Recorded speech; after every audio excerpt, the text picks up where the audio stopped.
Tous les papiers sont faits. Chloé et moi allons vivre dans ce manoir. Quant à toi, va vivre dans ce hangar de stockage en banlieue. Mon mari annonça calmement pendant le dîner. J'ai juste souri. D'accord. Et une semaine plus tard. Tous les papiers sont faits. Chloé et moi allons vivre dans ce manoir. Quant à toi, va vivre dans ce hangar de stockage en banlieue. Mon mari l'annonça calmement pendant le dîner, comme s'il parlait de la météo. J'ai juste souri. D'accord. Une semaine plus tard, c'était lui qu'on sommait de partir. La première chose que les gens doivent comprendre, c'est que je ne souriais pas parce que j'étais faible. Je souriais parce qu'après 25 ans de mariage, je comprenais enfin exactement qui était mon mari. Et une fois que vous comprenez vraiment quelqu'un, il perd le pouvoir de vous surprendre. Je m'appelle Evelyne Dubois. J'avais 48 ans quand mon mariage a pris fin. Bien que, si je suis honnête, il avait probablement pris fin des années avant que ni Damien ni moi ne l'admettions. Nous vivions en dehors de Lyon, dans un vaste manoir en pierre qui s'étendait sur près de 2 hectares de terrain. Il y avait de grands chênes, un étang privé et des porches enveloppants qui semblaient sortir d'un magazine de maisons de luxe. Les gens supposaient qu'il appartenait à mon mari. Damien le pensait certainement. Cette supposition allait finalement devenir la plus grande erreur de sa vie. La soirée où tout a éclaté avait commencé comme n'importe quel autre jeudi. Je suis rentré du travail vers 18h. L'air était encore chaud malgré la saison, et le soleil provençal peignait tout en or. J'ai garé mon SUV dans l'allée et j'ai remarqué une Mercedes blanche inconnue garée à côté du camion de Damien. Je n'étais pas surprise. Je savais déjà à qui elle appartenait. Pendant des mois, j'avais vu des signes que Damien n'essayait même plus de cacher. Des SMS tardifs, des voyages d'affaires soudains, des frais de restaurant coûteux qui ne correspondaient pas à son emploi du temps. Puis il y avait Chloé, 32 ans, jolie, confiante, toujours habillée comme si elle allait à une séance photo pour les réseaux sociaux. Elle travaillait au service marketing du groupe immobilier Dubois, l'entreprise que Damien et moi avions construite ensemble. Ou du moins, c'est ce que tout le monde croyait. Je suis entré, portant des courses. L'odeur du steak grillé flottait de la cuisine. Des rires flottaient dans la salle à manger. Et elle était là, Chloé, assise à ma table de salle à manger, buvant du vin dans l'un de mes verres en cristal. Elle n'avait même pas l'air gênée. Damien leva les yeux. Timing parfait, dit-il. Sa voix portait un calme inhabituel. Le genre de calme que les gens ont quand ils ont répété quelque chose. J'ai posé les sacs de courses sur le comptoir. Qu'est-ce qui se passe?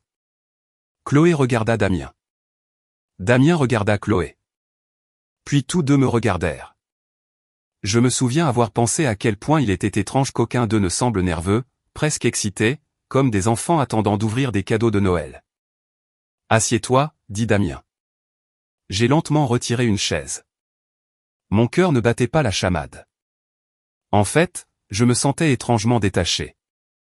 Parce qu'au fond, je savais déjà. Pas les détails, mais la direction. Les derniers mois m'avaient préparé à ce moment. Damien joignit les mains. Tout est finalisé. J'ai haussé un sourcil. Qu'est-ce qu'il est? Il sourit. Pas chaleureusement, pas gentiment. C'était le sourire d'un homme qui croyait avoir déjà gagné. Les papiers du divorce. Le silence s'installa dans la pièce. Dehors, un arroseur de pelouse cliquait rythmiquement. À l'intérieur, Chloé but une gorgée de vin. J'ai regardé d'un visage à l'autre. Puis, Damien prononça la phrase qu'il avait clairement répétée. Tous les papiers sont faits. Chloé et moi allons vivre dans ce manoir. Quant à toi, va vivre dans ce hangar de stockage en banlieue. Les mots restèrent en suspens.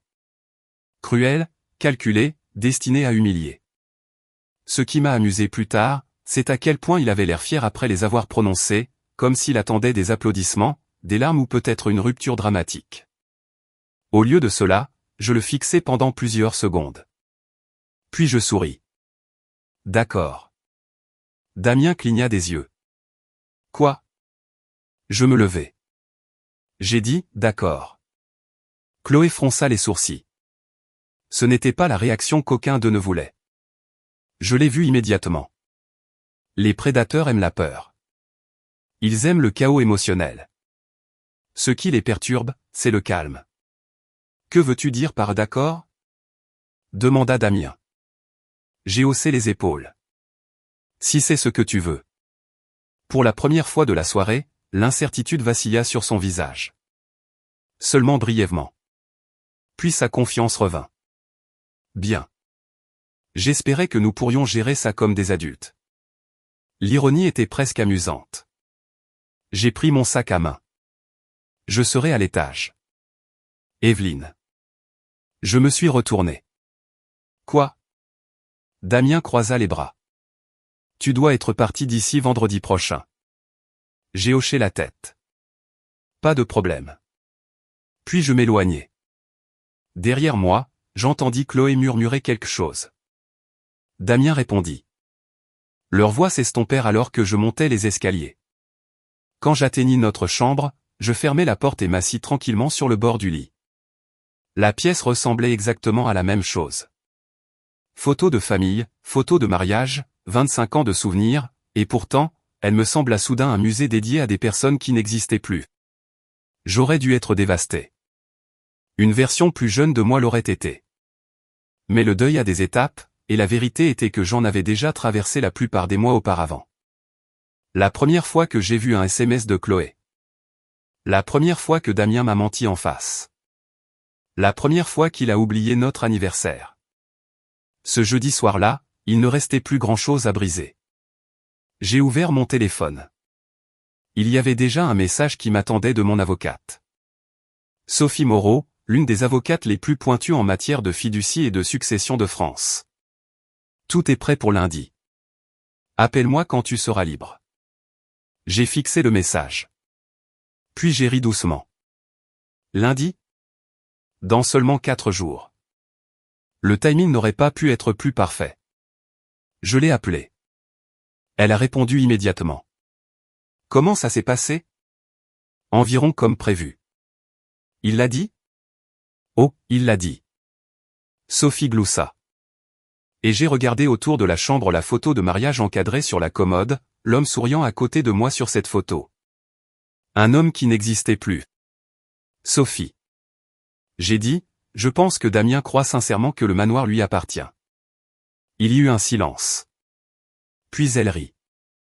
Pas cruellement, juste incrédulement. Ça va rendre la semaine prochaine très intéressante. Après que nous ayons raccroché, je me suis dirigé vers la fenêtre. Le soleil se couchait derrière les arbres. En dessous, je pouvais voir Damien et Chloé à travers les portes-fenêtres. Ils buvaient du vin et célébraient, célébrant une victoire qui ne leur appartenait pas réellement. Pendant un bref instant, j'ai ressenti quelque chose d'inattendu. Ni colère, ni haine, de la pitié, car aucun d'eux ne comprenait ce qui allait arriver. Et contrairement à eux, je n'avais jamais eu besoin d'une vengeance construite sur des mensonges. La vérité serait suffisante, bien plus que suffisante. Le lundi matin arriva avec un ciel clair, une circulation fluide et un étrange sentiment de paix que je n'avais pas ressenti depuis des années. Alors que la plupart des gens imaginent la vengeance comme quelque chose d'explosif, de dramatique et d'immédiat, la vie réelle fonctionne rarement de cette façon. La vraie vengeance est généralement plus silencieuse. Elle s'installe patiemment. Elle attend que les faits rattrapent la fiction. Je me suis réveillé avant le lever du soleil dans la chambre d'amis. J'avais déménagé de la suite parentale le vendredi soir, non pas parce que Damien l'avait exigé, mais parce que je ne voulais plus partager une pièce avec un homme qui me regardait et voyait un obstacle au lieu d'une partenaire. La maison était silencieuse. Pendant quelques instants, je suis simplement resté là, écoutant le ventilateur de plafond tourner au-dessus de ma tête. 25 ans. Ce chiffre ne cessait de revenir à moi. 25 ans de mariage, 25 ans de sacrifice, 25 ans à construire une vie avec quelqu'un qui agissait maintenant comme si j'étais jetable. Le plus étrange n'était pas que Damien voulait quelqu'un de plus jeune. Ces histoires arrivaient tous les jours. Le plus étrange était à quel point il avait complètement réécrit l'histoire dans sa propre tête. Quelque part en chemin, il s'était convaincu que lui seul avait tout construit. Cette croyance allait bientôt devenir très coûteuse. Je me suis habillé, j'ai préparé du café et me suis assise à l'îlot de cuisine pendant que la lumière du soleil remplissait lentement la pièce. À 8h30, mon téléphone a sonné. « Sophie, tu es prête ?» demanda-t-elle.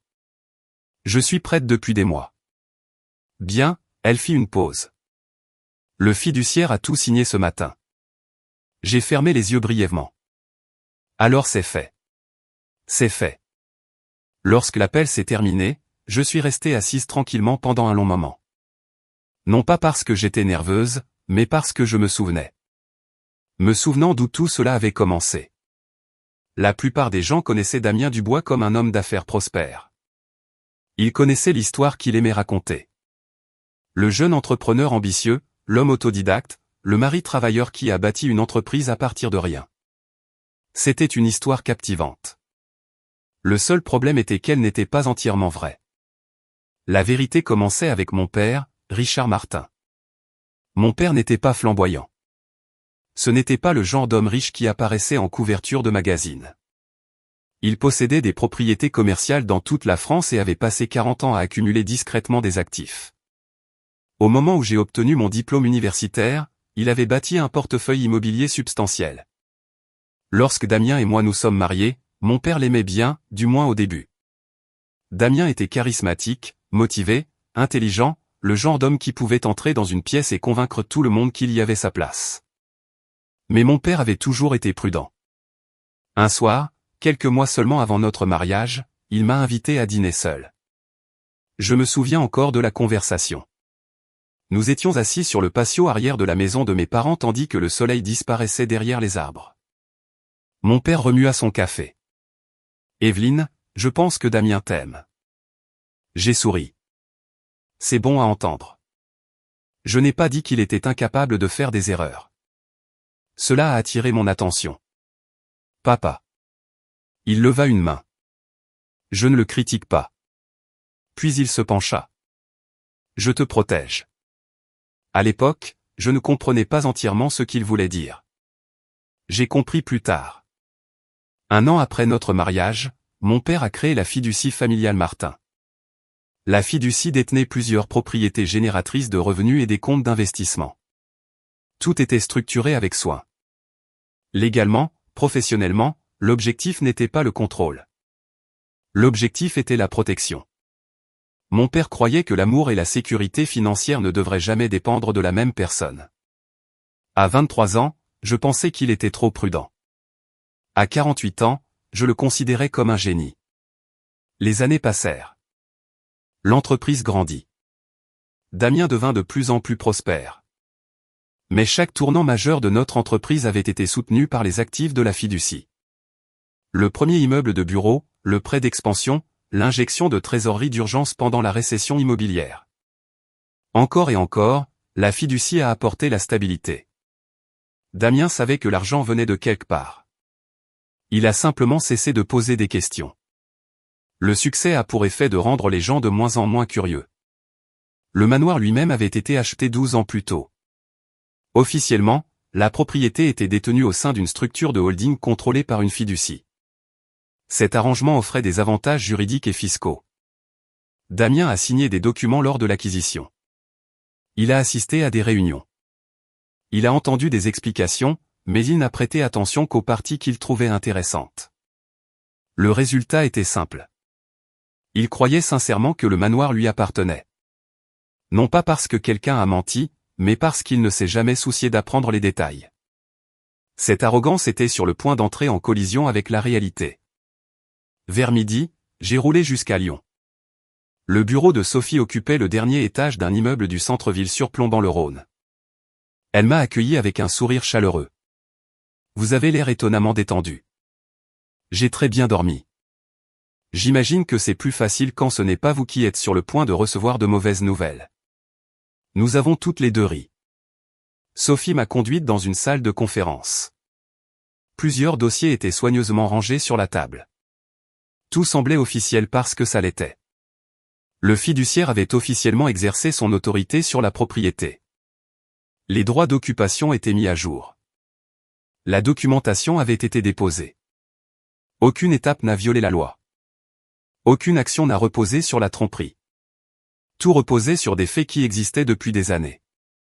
Damien n'avait tout simplement pas fait attention. Sophie m'a fait glisser un document. Une fois ces notifications livrées, il aura très peu de marge de manœuvre pour argumenter.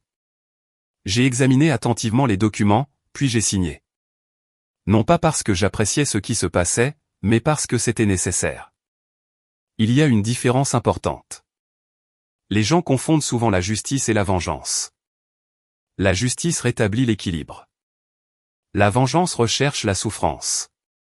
Je n'étais pas intéressé à faire souffrir Damien. J'étais intéressé à mettre fin à sa capacité à contrôler ma vie. Ce ne sont pas les mêmes choses.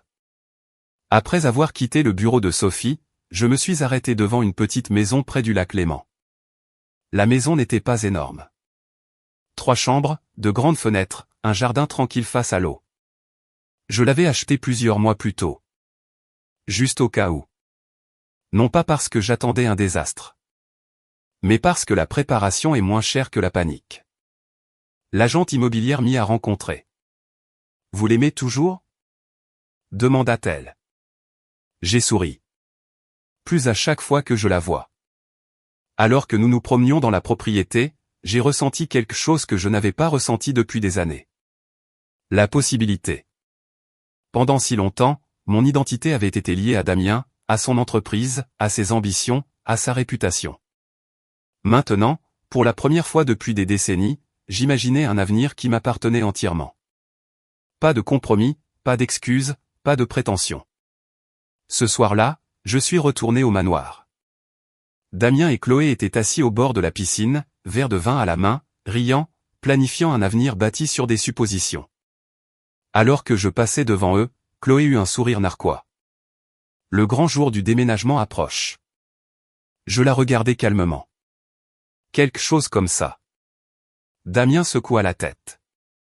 Tu sais, Evelyne, tout cela serait plus facile si tu acceptais la réalité.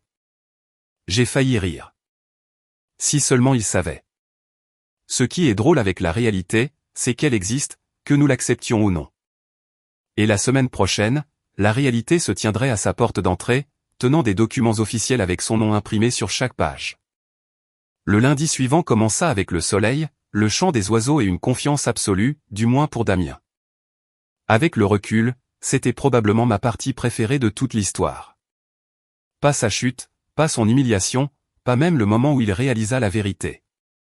C'était la certitude totale et inconditionnelle qu'il avait gagnée. Parce que la certitude a tendance à rendre les gens négligents, et les gens négligents tombent souvent directement dans les conséquences. J'ai quitté le manoir tôt ce matin-là. La plupart de mes effets personnels avaient déjà été transférés à la maison du lac. Le processus avait pris plusieurs jours.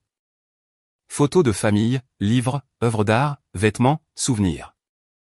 Je n'avais pas tout pris. Juste les choses qui comptaient vraiment. Le reste pouvait rester. Les objets sont étonnamment faciles à laisser derrière soi une fois que l'on réalise qu'ils ne sont pas la même chose qu'une vie. Alors que je chargeais le dernier carton dans mon SUV, Damien sortit. Il portait des vêtements de golf. Apparemment, il prévoyait de célébrer son nouvel avenir avec une partie de golf avant de rentrer chez Chloé. L'image me fait encore sourire. On dirait que c'est ça, dit-il. J'ai fermé le haillon. On dirait. Pendant un bref instant, il parut mal à l'aise, presque coupable. Pas assez pour changer son comportement, juste assez pour le remarquer. Evelyne. J'ai attendu. Je sais que ce n'est pas facile. Je le regardais. L'homme qui m'avait trahi. L'homme qui avait installé sa maîtresse dans notre maison. L'homme qui m'avait ordonné de vivre dans un hangar de stockage. Et d'une certaine manière, il s'était convaincu qu'il était compatissant. Les êtres humains sont de remarquables conteurs quand le public, c'est eux-mêmes. Ça va, Damien? Il hocha la tête. J'espère que tu trouveras le bonheur. J'ai failli rire. Au lieu de cela, je suis simplement monté dans mon véhicule. Alors que je partais, j'ai jeté un coup d'œil dans le rétroviseur. Damien se tenait dans l'allée, me regardant partir, confiant, détendu, certain. Il n'avait aucune idée qu'au coucher du soleil, tout semblerait différent. Vers 11h30 ce matin-là, j'ai reçu un SMS de Sophie. Ils sont là. Je me suis garé à côté d'un café surplombant le lac et j'ai lu le message 2 fois, non pas parce que j'étais surprise, mais parce que le moment était enfin arrivé. Après des mois de préparation, des années de vérité cachée et des décennies de suppositions, la réalité avait commencé son œuvre. J'ai commandé un café et me suis assise dehors. Le temps était magnifique. Une légère brise soufflait sur l'eau. Des familles marchaient le long du rivage. Des enfants nourrissaient les canards. Le monde continuait exactement comme il le fait toujours, complètement indifférent au drame personnel. Environ 20 minutes plus tard, mon téléphone a sonné. Damien, pile à l'heure, j'ai répondu. Bonjour, Evelyne. Sa voix sonnait différemment. Pas de colère. Confusion. Profondément confuse. Il y a une sorte d'erreur. J'ai pris une gorgée de café. Quelle sorte d'erreur? Des avocats sont arrivés. Je vois. Ils ont livré des documents. Je suis restée silencieuse. Ils disent que la maison appartient à une fiducie. Une autre gorgée de café. Ils disent que je n'en suis pas propriétaire. J'ai regardé de l'autre côté du lac. L'eau scintillait sous le soleil de l'après-midi. Pour une raison quelconque, le moment semblait incroyablement paisible. Evelyne. Oui. Qu'est-ce qui se passe? Le voilà. La première fissure. Le premier moment où la certitude est entrée en collision avec la réalité. J'entendais presque son esprit lutter pour se réorganiser. Parce que les gens n'aiment pas découvrir qu'ils ont mal compris quelque chose d'important, surtout quand ils ont bâti toute leur identité sur le fait d'avoir raison.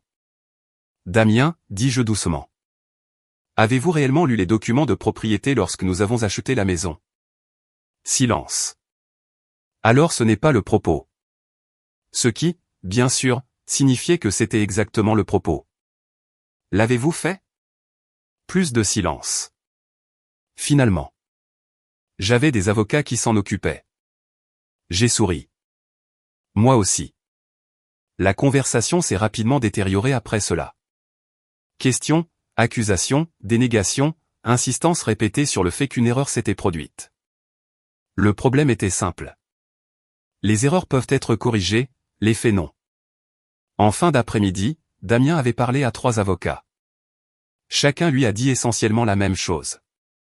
Le manoir était contrôlé par la structure de la fiducie familiale Martin. Les dépôts légaux étaient légitimes. Le fiduciaire possédait l'autorité exercée. Et surtout, Damien n'avait aucun intérêt de propriété dans le bien. Aucun. Pas 50%. Pas 10%, pas 1%. La maison qu'il croyait lui appartenir ne lui avait jamais appartenu du tout.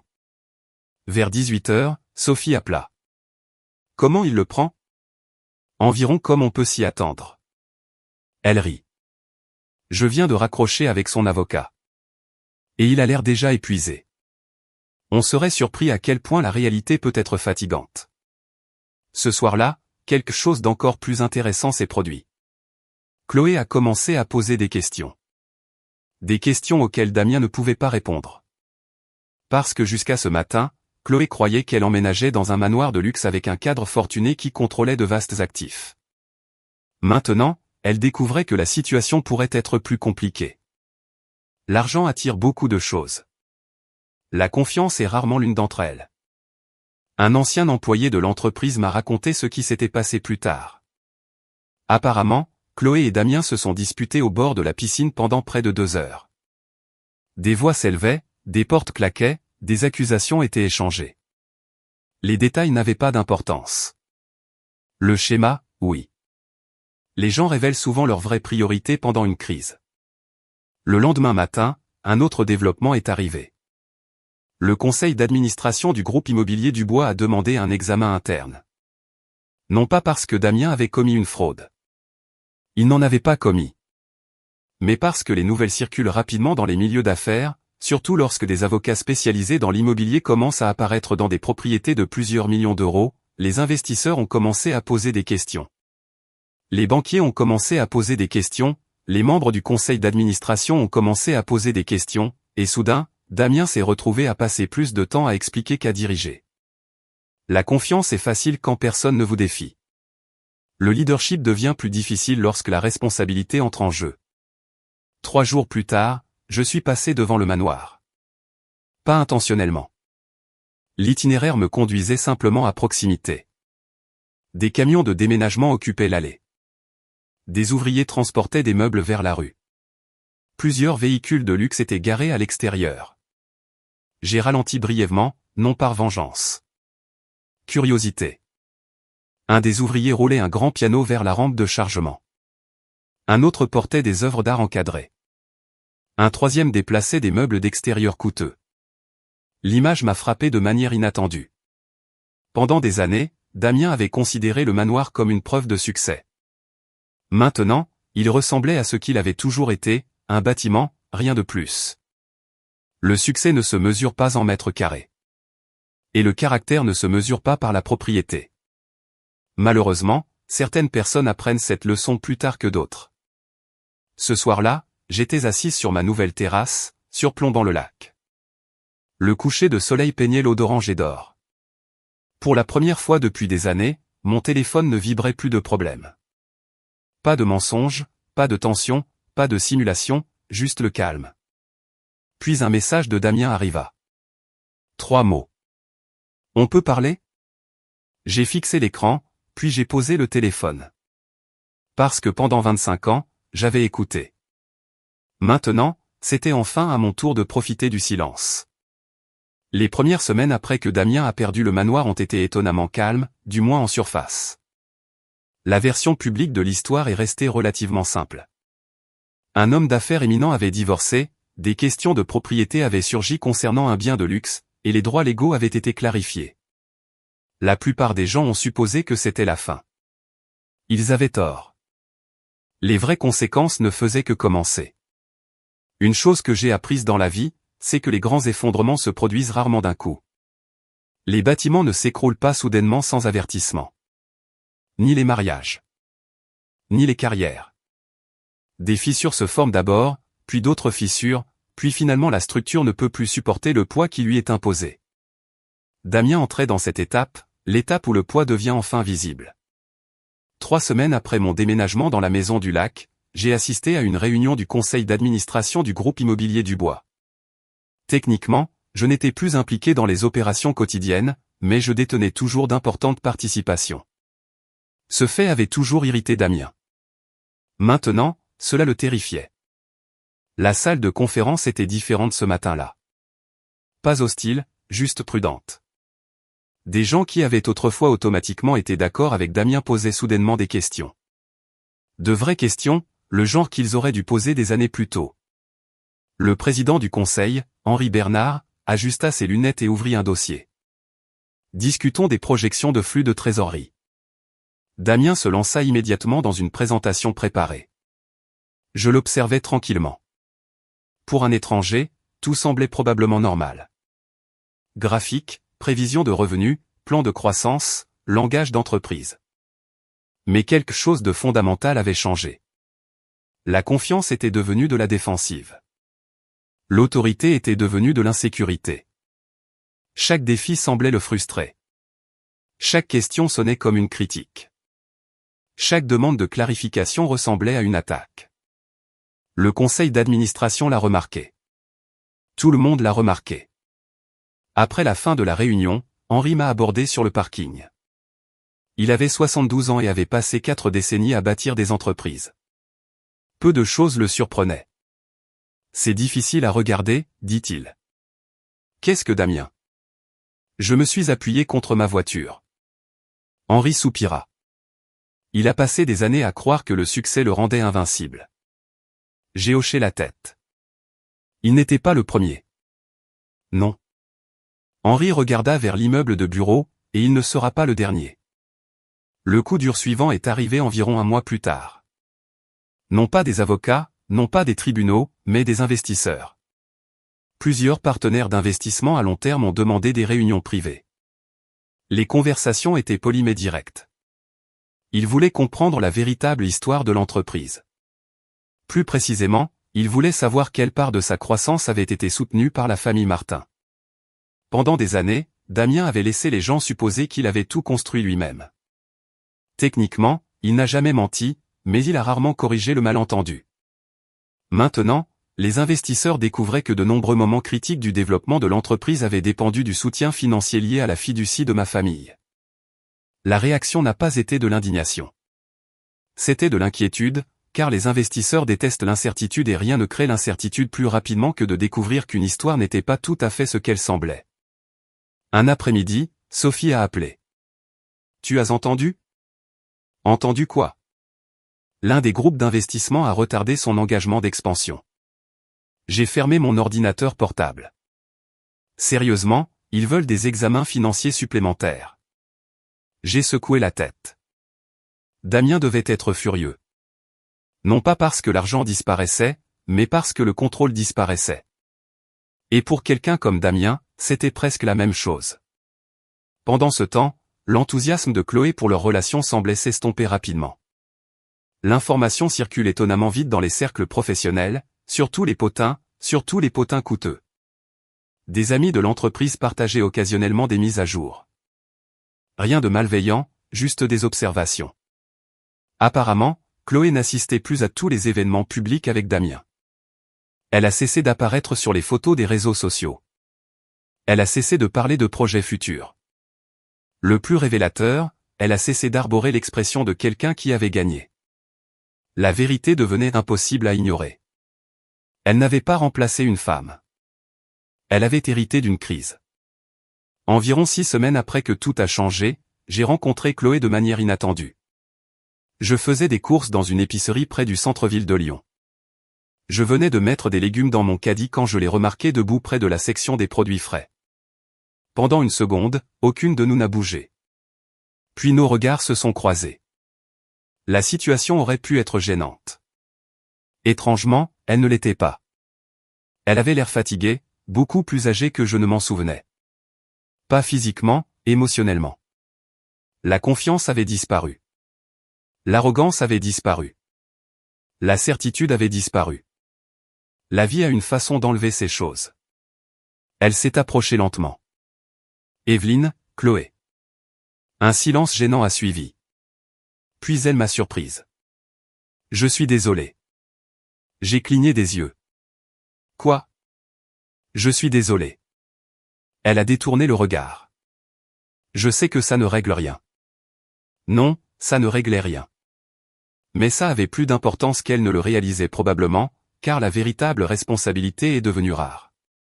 La plupart des gens préfèrent les excuses, continua Chloé. Je pensais comprendre ce qui se passait. Et je ne comprenais pas. Sa voix se brisa légèrement. Pour la première fois, je ne voyais pas une rivale, mais un être humain profondément imparfait qui avait pris de terribles décisions. Je t'ai fait du mal. Oui, elle hocha la tête. Je sais. Aucune de nous ne parla pendant plusieurs secondes. Finalement, elle dit quelque chose d'inattendu. Damien blâme tout le monde. Je ne pus m'empêcher de sourire. Cela me semble familier. Un rire triste s'échappa d'elle. Puis, elle partit. Toute la conversation dura moins de 3 minutes, mais elle révéla quelque chose d'important. Même Chloé avait commencé à voir la réalité plus clairement que Damien. Cette réalisation en disait long. 2 mois plus tard, la relation s'effondra finalement. Les détails ne furent pas dramatiques. Pas de dispute hurlante, pas de rapport de police, pas de scandale public, juste la mort progressive d'une illusion. Une fois le fantasme disparu, il ne restait plus assez de substance pour soutenir la relation. Un vendredi après-midi, une ancienne collègue appela, c'est fini. Qui ? Damien et Chloé. Je n'étais pas surprise. Pas même un petit peu. Les relations construites sur la trahison nécessitent souvent une excitation constante pour survivre. La réalité finit par manquer d'excitation. Ensuite, les gens se retrouvent face à face sans distraction, et parfois ils découvrent qu'ils n'aiment pas ce qu'ils voient. Ce soir-là, j'étais assise sur ma terrasse surplombant le lac Léman. Une douce brise soufflait sur l'eau. Le soleil plongeait sous l'horizon. Et pour la première fois depuis le début du divorce, je réalisais quelque chose de surprenant. Je n'étais plus en colère. Non pas parce que Damien méritait le pardon. Non pas parce que la trahison n'avait plus d'importance, mais parce que la colère avait cessé d'avoir un but. Ma vie avançait. La sienne se défaisait. Il n'y avait plus rien à prouver, plus rien à gagner. Les conséquences faisaient déjà leur œuvre. Et contrairement à la vengeance alimentée par la haine, les conséquences n'ont jamais besoin d'aide. Elles arrivent simplement exactement quand elles le doivent. 3 mois après que Chloé l'ait quitté, Damien a finalement débarqué à ma maison du lac. Pas de manière inattendue. Je l'avais senti venir pendant des semaines. Les SMS étaient devenus plus fréquents. Les messages vocaux s'étaient allongés. Le ton avait également changé. Fini l'arrogance. Fini la certitude. Fini la supériorité tranquille qui avait coloré chaque interaction pendant les dernières années de notre mariage. Ce qui restait était quelque chose que je n'avais pas vu depuis très longtemps. L'humilité. Ou du moins le début de celle-ci. Cela s'est passé un frais samedi matin de fin octobre. J'étais en train de planter de la lavande le long d'une allée en pierre qui menait à l'eau quand j'ai entendu un véhicule s'arrêter dans l'allée. J'ai levé les yeux, un pick-up foncé, pas le SUV de luxe que Damien avait l'habitude de conduire. Un pick-up, pratique, ordinaire. Le véhicule lui-même racontait une histoire. Damien est sorti. Pendant un instant, je l'ai à peine reconnu. Il semblait plus mince, pas malsain, juste usé. La vie a une façon de faire ça, surtout quand quelqu'un passe des années à fuir la responsabilité et ne trouve soudainement plus nulle part où fuir. Il a marché vers moi lentement. Je me suis levé et j'ai essuyé la terre de mes gants de jardinage. Aucun de nous n'a parlé immédiatement. Le silence n'était pas hostile, juste inconnu. Après 25 ans ensemble, on pourrait penser que la conversation viendrait facilement. Parfois, c'est le contraire qui est vrai. Parfois, l'histoire crée sa propre forme de gêne. Finalement, Damien hocha la tête. L'endroit a l'air sympa. Il l'est. Il jeta un coup d'œil vers le lac. Tu as toujours aimé l'eau. Oui. Un autre silence. Puis il prit une profonde inspiration. Je n'étais pas sûr que tu me laisserais venir. Je n'étais pas sûr non plus. Cela lui valut un faible sourire. Le premier sourire authentique que je lui avais vu depuis très longtemps. Malheureusement, il disparut presque immédiatement car aucun de nous n'était là pour des banalités. Je te dois des excuses. Le voilà. La phrase que j'avais imaginé entendre 100 fois. La phrase qui semblait autrefois si importante. Étrangement, maintenant qu'elle était enfin arrivée, elle me semblait plus petite que prévu. J'ai croisé les bras. Des excuses pourquoi? Damien baissa les yeux. Puis il rit doucement. Non pas parce que quelque chose était drôle, mais parce que la liste était trop longue. Par où commencer? C'est ta décision. Il fixa le lac pendant plusieurs secondes. Quand il parla enfin, sa voix sonnait différemment. Honnête. Brute. Je t'ai trahi. Je n'ai rien dit. J'ai menti. Silence. Je t'ai embarrassé. Plus de silence. Je t'ai traité comme si tu n'avais aucune importance.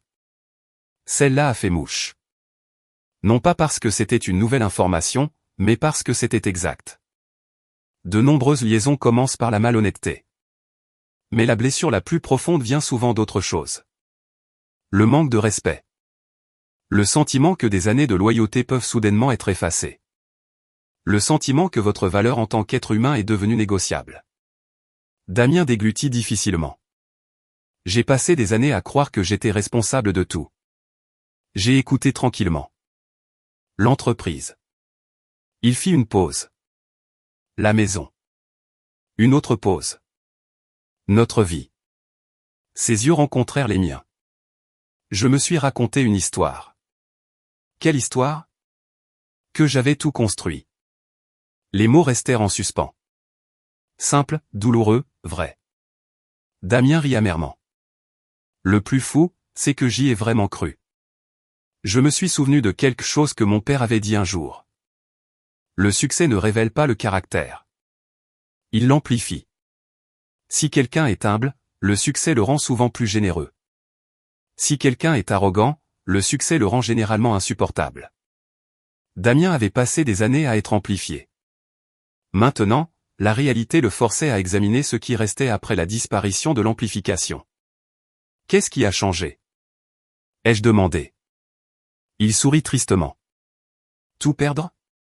J'ai secoué la tête. Non. Il fronça les sourcils. Non, tu n'as pas tout perdu. Son expression a changé. Confusion. Réflexion. Puis compréhension, car c'était vrai. Damien n'avait pas tout perdu. Il avait toujours sa santé, sa carrière, ses amis, son avenir. Ce qu'il avait perdu, c'était quelque chose de plus spécifique. L'illusion qu'il était intouchable. L'illusion que les actions n'entraînaient aucune conséquence. L'illusion que les autres personnes n'existaient que pour soutenir ses ambitions. Ces pertes ont fait plus mal que l'argent. Beaucoup plus. Nous étions assis sur la terrasse surplombant le lac. Le café entre nous. Pendant près d'une heure, nous avons parlé. Non pas de réconciliation. Cette possibilité était depuis longtemps passée. Certains ponts peuvent être réparés. D'autres non. Et la confiance, une fois brisée profondément, revient rarement sous la même forme. Au lieu de cela, nous avons parlé de responsabilité, d'erreur, de fierté, de la facilité avec laquelle les gens se convainquent que la gratitude est facultative. À un moment donné, Damien a regardé l'eau et a dit quelque chose qui m'a surprise. Je pensais que tu avais ruiné ma vie. J'ai haussé un sourcil. Tu pensais? Il hocha la tête. Maintenant, je réalise quelque chose. J'ai attendu. Tu n'as pas ruiné ma vie. Sa voix était à peine un murmure. Je l'ai fait. La déclaration est restée entre nous. Douloureuse, nécessaire, complètement exacte. Beaucoup de gens imaginent que les histoires de vengeance se terminent par des victoires dramatiques, une humiliation publique, une destruction totale, une défaite spectaculaire.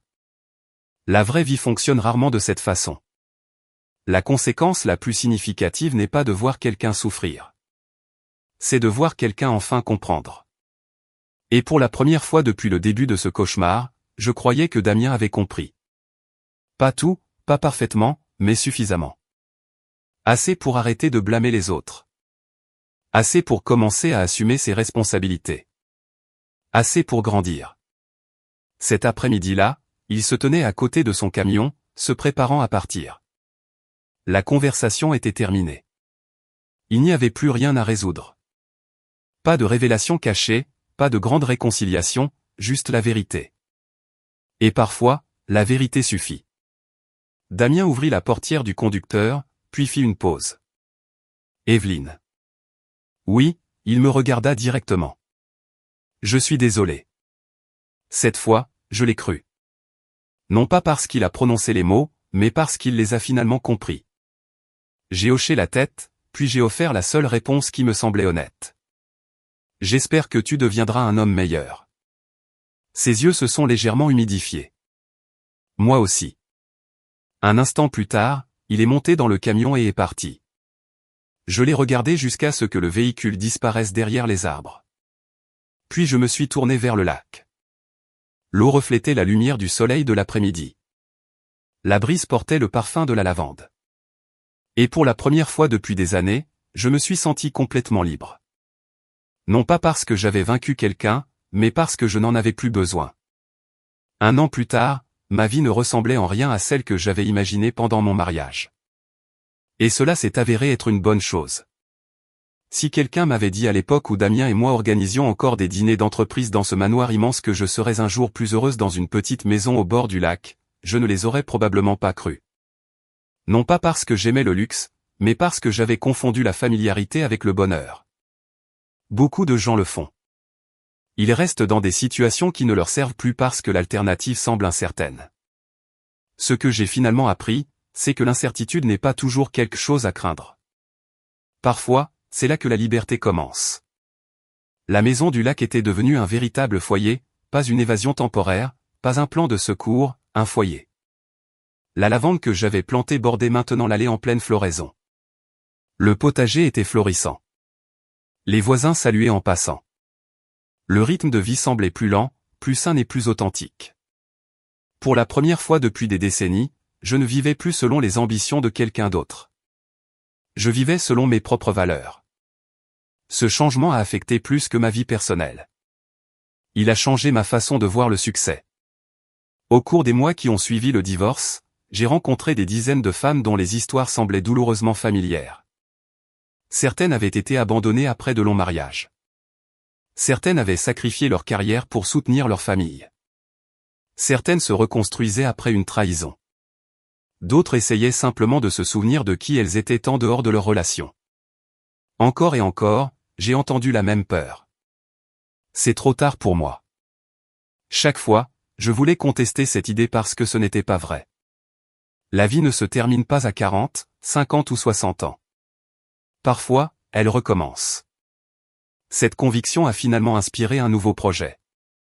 En utilisant les ressources de la fiducie familiale et les revenus de plusieurs propriétés, j'ai créé un programme à but non lucratif visant à aider les femmes d'âge moyen à se reconstruire financièrement après un divorce, un veuvage ou des transitions majeures de la vie. Rien de flashy, rien de conçu pour les gros titres, juste une aide pratique. Orientation professionnelle, cours d'éducation financière, aide à l'insertion professionnelle, programme de mentorat, de vraies solutions pour de vraies personnes. Le premier atelier a attiré 23 participantes. 6 mois plus tard, nous en avions plus de 100. À la fin de l'année, plusieurs femmes avaient lancé des entreprises, acheté des maisons ou repris des carrières qu'elles croyaient autrefois perdues à jamais. Observer ces transformations m'a apporté plus de satisfaction que n'importe quelle victoire en justice, car la vengeance peut créer un moment. Le but crée un avenir. Un après-midi de printemps, je me tenais devant un groupe réuni dans un centre communautaire près de Lyon. Plus de 60 femmes remplissaient la pièce. Certaines avaient l'air pleines d'espoir. Certaines avaient l'air nerveuses. Certaines avaient l'air épuisées. Je reconnaissais chaque expression. Des années plus tôt, j'en avais porté beaucoup moi-même. Pendant que je racontais mon histoire, j'ai remarqué une femme au deuxième rang qui essuyait des larmes de ses yeux. Après, elle s'est approchée de moi. Je pensais que ma vie était finie. J'ai souri doucement. Moi aussi. Qu'est-ce qui a changé? La réponse est venue facilement. Le jour où j'ai arrêté de mesurer ma valeur par l'opinion de quelqu'un d'autre. Elle a hoché la tête lentement, et j'ai pu voir l'idée prendre racine. Ce moment à lui seul a rendu chaque expérience difficile digne d'être vécue. Pendant ce temps, la vie de Damien avait également changé. Pas de manière dramatique, pas de manière magique. La vraie croissance fonctionne rarement de cette façon. L'entreprise a survécu, bien que plus petite qu'auparavant, elle est restée prospère. Plusieurs décisions de restructuration ont amélioré les opérations. De nouvelles voies de leadership ont émergé. Le conseil d'administration est devenu plus actif. La responsabilité a augmenté. Ironiquement, l'organisation était plus saine qu'elle ne l'avait été depuis des années. Quant à Damien, il est resté. Beaucoup de gens s'attendaient à ce qu'il parte. Certains ont supposé qu'il vendrait tout et disparaîtrait. Il ne l'a pas fait. Pour la première fois de sa vie, il a cessé de courir après les apparences et a commencé à faire un vrai travail. L'image glamour s'est estompée. Les distractions coûteuses se sont estompées. Ce qui restait était un homme qui tentait de reconstruire son caractère. Ce processus n'a pas été rapide ou facile, mais il était réel. Tous les quelques mois, nous échangions de brefs messages. Rien de personnel, rien d'émotionnel, principalement des mises à jour liées aux affaires. Occasionnellement, cependant, j'entendais parler de quelque chose qu'il avait fait. Mentorat de jeunes employés, soutien de projets communautaires, prise de responsabilité lorsque des erreurs se produisaient, petites actions, actions cohérentes.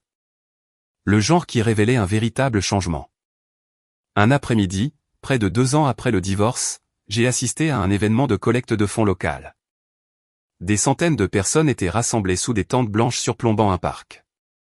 Des familles se promenaient entre les stands. Des enfants jouaient à des jeux. Des bénévoles collectaient des dons. Alors que je me déplaçais dans la foule, j'ai aperçu Damien parlant avec un groupe de jeunes entrepreneurs. Il avait l'air à l'aise. Pas puissant, pas important, juste à l'aise. Il y avait une différence. À un moment donné, nos regards se sont croisés. Il a souri. J'ai souri en retour. Puis nous avons continué nos conversations séparées. Pas de drame, pas d'amertume, pas de tension non résolue. Juste 2 personnes dont les vies avaient pris des directions différentes. Et d'une certaine manière, cela semblait être la fin la plus satisfaisante possible, car la vraie justice n'est pas toujours la destruction. Parfois, c'est la clarté. Parfois, c'est la croissance. Parfois, c'est de voir les gens faire face aux conséquences de leurs choix et décider du genre de personne qu'ils veulent devenir après. Il y a des années, Damien était assis en face de moi à une table de dîner et m'a dit « Tous les papiers sont faits. Chloé et moi allons vivre dans ce manoir. Quant à toi, va vivre dans ce hangar de stockage en banlieue. » À l'époque, il croyait qu'il m'enlevait mon avenir. Ce qu'il ne réalisait pas, c'est qu'il me le rendait. Le manoir n'a jamais été ce qui importait. L'argent n'a jamais été ce qui importait. Même la vengeance n'a pas été ce qui importait. Ce qui importait, c'était de découvrir que ma valeur n'avait jamais dépendu d'un mariage, d'un titre, d'une adresse ou de l'approbation d'une autre personne. Et une fois que j'ai compris cela, personne ne pouvait plus me l'enlever.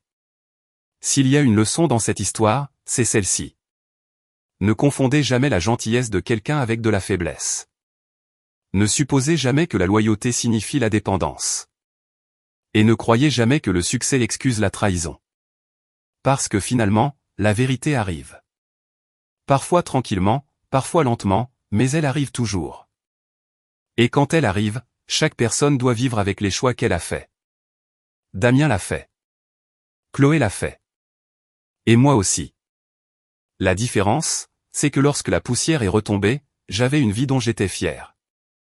Non pas parce que j'ai gagné, mais parce que j'ai refusé de laisser la trahison de quelqu'un d'autre définir qui je suis devenu.